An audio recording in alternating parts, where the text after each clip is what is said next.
Welcome to the deep dive. So today we're navigating a really fascinating collection of personal reflections. Yes, thoughts grappling with, a pretty significant figure in our current political landscape, Donald Trump. Exactly. And this source material, it gives us a very direct look, unfiltered almost, into one person's thinking about his actions, potential impacts, that kind of thing. It really does. It's like a stream of consciousness touching on, well, everything from how government works or might work to some quite novel economic ideas and social issues, too. A real mix. Yeah, unique chance to sort of understand a personal take on these complex times, wouldn't you say? Absolutely. So our goal here, just to be clear, is to unpack the main worries, the observations, the ideas that are presented in this text. We're not here to judge them right or wrong. No, definitely not. It's more about exploring the thinking behind them, what implications are being raised. Understanding the perspective. Exactly. Okay, so let's dig in. The source kicks off with some quite serious anxieties. We're talking oligarchy, even dictatorship concerns, potentially under Trump. And what's interesting is how it connects wealth to governance. The worry seems to be that Trump, being wealthy himself, might, prioritize his own interests and those of other wealthy people. Which then leads to that question of accountability, doesn't it? Precisely. What stops that? Congressional oversight, public scrutiny, the courts.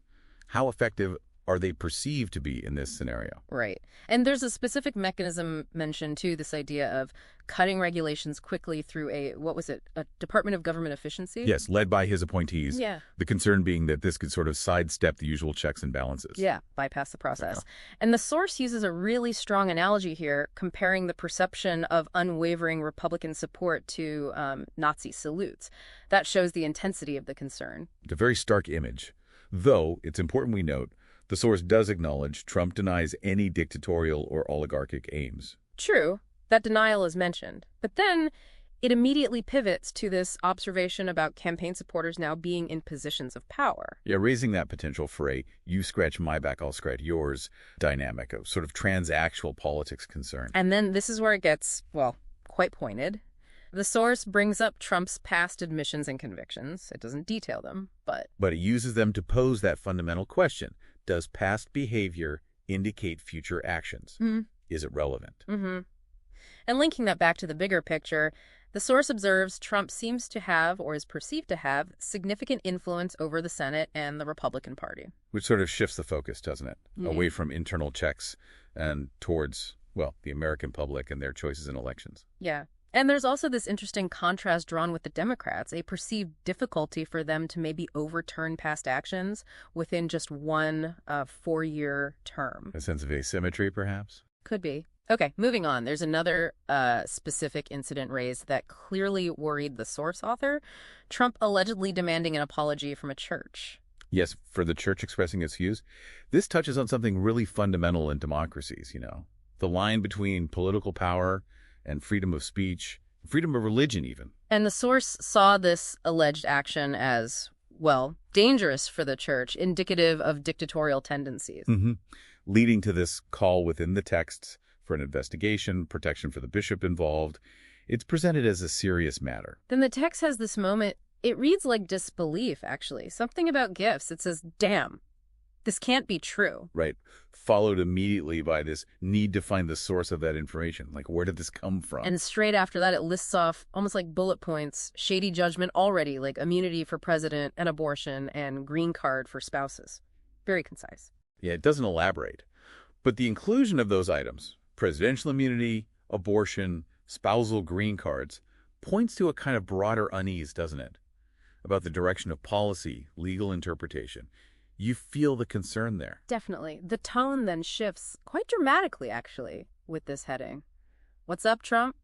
That's what's up. Ah, yes. This seems to be the intro to a whole section of the source's own economic ideas. It moves from critique to, proposal. And some quite unconventional proposals at that, like this idea of a future cashless economy. Linked to global digitalization. Yeah. And this percentage-based rating system for individual effort that would somehow influence prices. Yeah. It's speculative, certainly. Very. Imagine your, effort score affecting what you pay for things. It's a fascinating, if maybe slightly dystopian thought experiment. Then it gets a bit more conventional, suggesting wealthy should invest in small businesses, startups. Standard economic growth idea. But then it's back to the unique stuff with international trade. Each country provides goods based on the same percentage of its publication, which it seems to mean production or output. Right. That one's a bit tricky to unpack fully. How would you balance, say, a country exporting microchips versus one exporting agricultural goods using just a percentage of total output? The practicalities seem complex. Needs more detail for sure. Then there's this principle, serve who served as they served, and equal taxes. Which raises ethical points about fairness, reciprocity, and the idea of controlling prices by managing profit margins based on people's needs that hints towards a more regulated, maybe centrally planned approach. Okay, let's switch gears again. The source talks about social and policy ideas, framing it as the USA getting healthy. Yes, and it's quite a diverse list under this heading. You've got firing law enforcement, which seems to be about accountability. Right, interpreting that as reform or accountability. Then the idea that maybe abortion rates would drop if there was more focus on commitment before sex. Also, tariffs as a tool against unfair trade. And a single online school for the whole country. And finally, the statement that LGBT, it's wrong but free.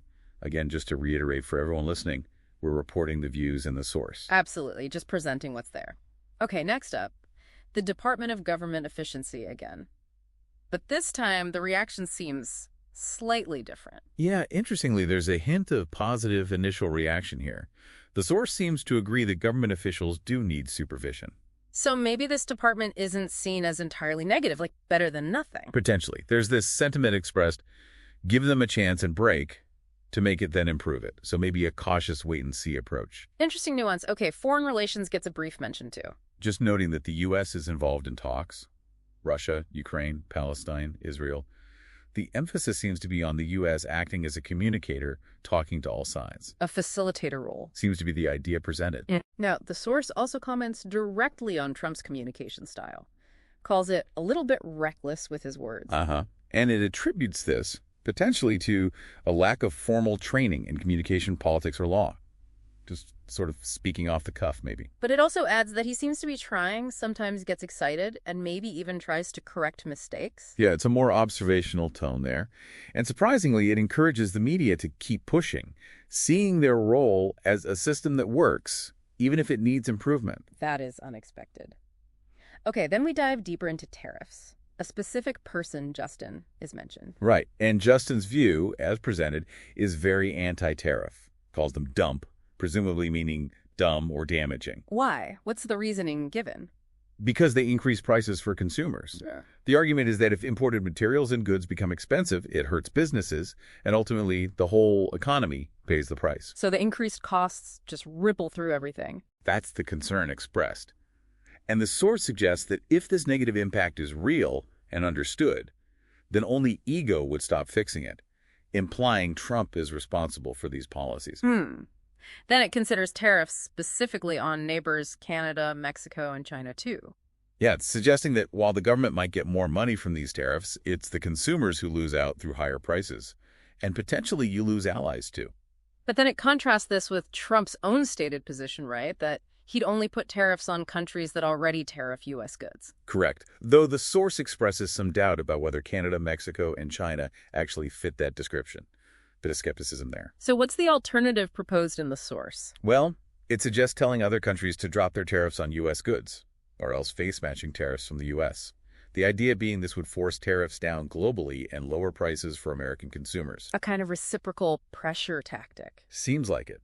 And alongside this, the idea of an equal, uniform local tax percentage on consumer purchases comes up again. Okay, nearly there. The source wraps up with thoughts on make, DOGE, and government reform. DOGE presumably being Dogecoin. Almost certainly, yeah.